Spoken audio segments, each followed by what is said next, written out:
I'm Liz Van Vliet. Welcome to Being Indispensable, the podcast for executive and personal assistants. If, like me, you want to become indispensable to your manager, then this is the place where you'll get the tips and techniques and industry insights that will help you achieve exactly that.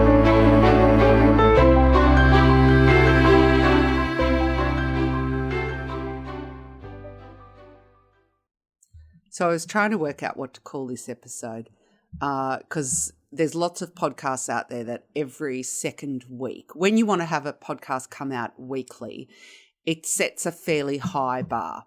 And I'm feeling that immensely this week because I've been unwell and I want to get my podcast episode out there, but I'm struggling because I have been sick and haven't had time or the energy to get a high production episode done. So I was thinking, okay, well, this is a good time to introduce a little, snapshot episode. And if you're a podcast listener of other podcasts, you might see that that is something that a lot of podcasters do. They bring out if they want a podcast weekly, they bring out a bi-weekly episode.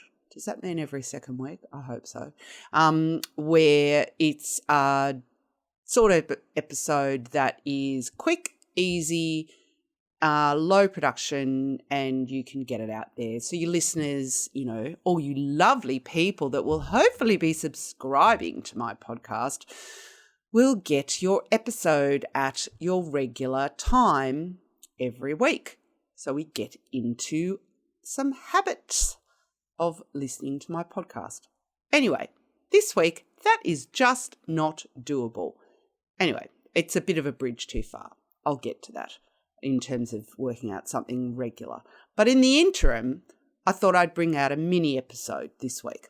So then I was thinking, okay, well, it's a mini episode. So what will I call it? Snapshot, mini, I don't know. Then I did what I usually do when I'm thinking up other alternatives to words, and I Googled it. What is a synonym for mini? And I hope you like this. Because my podcast is called Being Indispensable, I thought I would call it a Minibee, as in mini B-I. Ha ha ha. I'm so funny. Anyway, this is a mini B-I. So I hope you like the content. This week, I'm going to talk about guilt. Yes, what a juicy topic. So in this case, the topic of guilt for me this week is about, it's come about because, as I said, I've been sick. I've been struggling this week with probably a head cold, although to me, it's actually not a head cold. It's just my sinuses have really been playing up.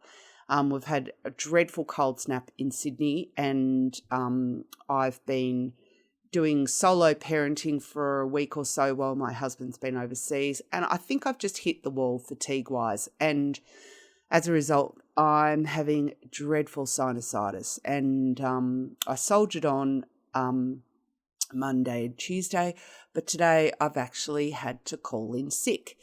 And that prompted me to think, you know what, this would make a great topic, the topic of guilt.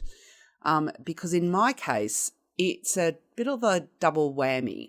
I feel guilty for being sick, but I also, it also highlights for me another thing that I've been working on of late, which is that I am a dreadful over-apologizer. Yes, people, there is such a term. Google it and you will find it comes up in your search results. Over-apologising. So in my case, I am one of these people, or have been up until now, somebody that uses the word sorry copiously. That's really the only word I can come up with, copiously. I have been aware of it, or I was aware of it, but I've become even more aware of it because my business leader and I have agreed that it's something that I'm going to work on. he had noticed it and we had a conversation about it, and he and I discussed the fact that, the reality of being an over-apologizer is that you nullify the authenticity of your apology. When you do it so often, it becomes meaningless. So, I was saying sorry so much that I really was, it appeared like I didn't have any perspective on what actually deserved a sorry and what didn't. And I do. I know when something is actually worth saying sorry about, but it had become a bad habit. And so it's something that I have been working on. And, like any habit, once you start observing the behaviour, noticing when you do it is the first step in changing it. It's a mindfulness technique. And, for me, turning that around is something that I don't feel any guilt about being an over-apologizer. I just feel like it's something that, I don't need to be sorry all the time. It's saying sorry for me is about feelings of self-worth, and, that's a topic we can go into in another episode. For the purposes of this episode, though, I wanted to talk about it in the context of feeling guilty. And the reason it came up was because, as I said, I've been unwell this week and I've soldiered on, but today I needed to call in sick. And when I was putting together my communication about the fact that I was going to need to, go home to bed, I really had to fight the urge to say sorry, which is ridiculous because, sickness is something we can't control. Being absent from work because we are sick is something that is quite a lot of the time out of our control. And, this is a podcast for EAs, and I'm sure that as an EA, you guys will understand the feeling of feeling like, well, there's so much at stake. If I'm not there, if I'm not at my desk, at my computer, monitoring emails, monitoring the phone, things won't get done and my business leader will be compromised as a result. But I can't control the fact that my body is telling me that I need to take a break, that I need to go home and get some rest because, I'm not putting too fine a, point on this, my sinuses have been really, really painful. And just doing this podcast, although I've been on, I've taken some anti-inflammatories and some cold and flu tablets today, they're throbbing. And I've been in, and anyone that's had sinusitis knows that it makes you feel like your head is in a fog. And with me, it's also resulted in me feeling quite nauseous. And I hadn't put two and two together. So, in the interests of talking about guilt, I thought, I'd share with you a couple of observations. One, I've already said, identifying that this is something that you, I hate to use a pun, that you're guilty of feeling guilty. Ha, ha, ha. So in my case, yes, that, I would put my hand up for that. I definitely struggle with guilt on many levels, and being sick is just one of them. I'm a big fan of Gretchen Rubin. I'll put a link to her in the show notes. She's got a great podcast called Happiness, and she's got a number of books. Her bio says she's one of the most thought-provoking and influential writers on habits and happiness. She's written, New York Times bestseller, Better Than Before, which is about how we change our habits. She also wrote a great book called The Happiness Project and Happier at Home. And her happiness project is the thing that, really is the foundation of her podcast, which is called Happier with Gretchen Rubin. So, I think, I'd highly recommend you get on and have a look at her podcast.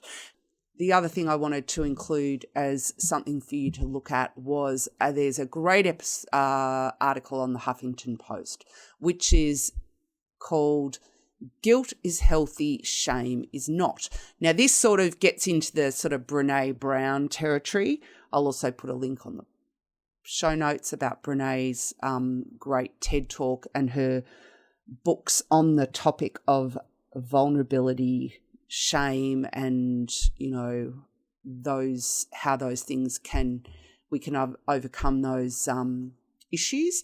But this Huffington Post blog thing was written by a guy called Fred Kofman, who's the founder and chairman of Conscious Business Centre International, which is also worth checking out. So he says, you feel guilty when you believe you did something inconsistent with your values, and through that action, you hurt someone that matters to you.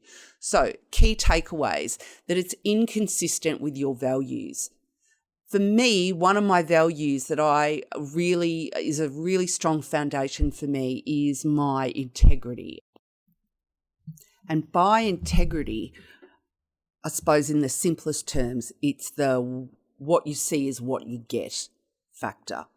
I don't play games. I wear my heart on my sleeve, much to my detriment sometimes. And, I take my integrity very seriously. I don't, I don't like to be deceptive. It's not in my nature. So, feeling guilt about calling in sick is, in some ways in Australia, we have a culture of calling in a sickie.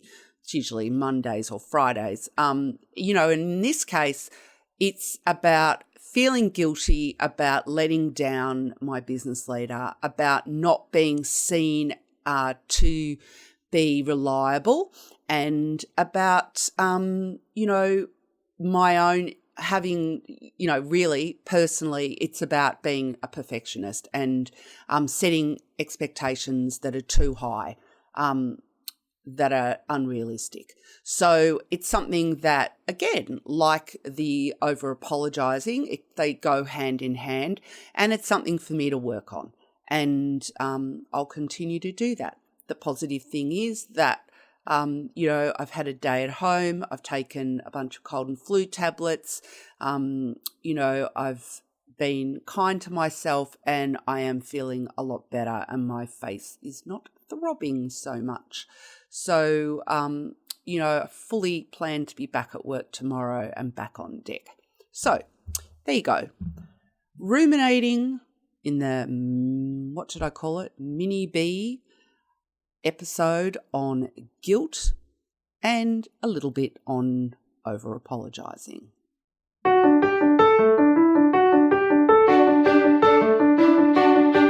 Thanks for listening to Being Indispensable. I hope you've enjoyed today's podcast. Why don't you subscribe so that you get episodes automatically? And I'd love it if you could leave a review. Head on over to my website, beingindispensable.com, for the show notes.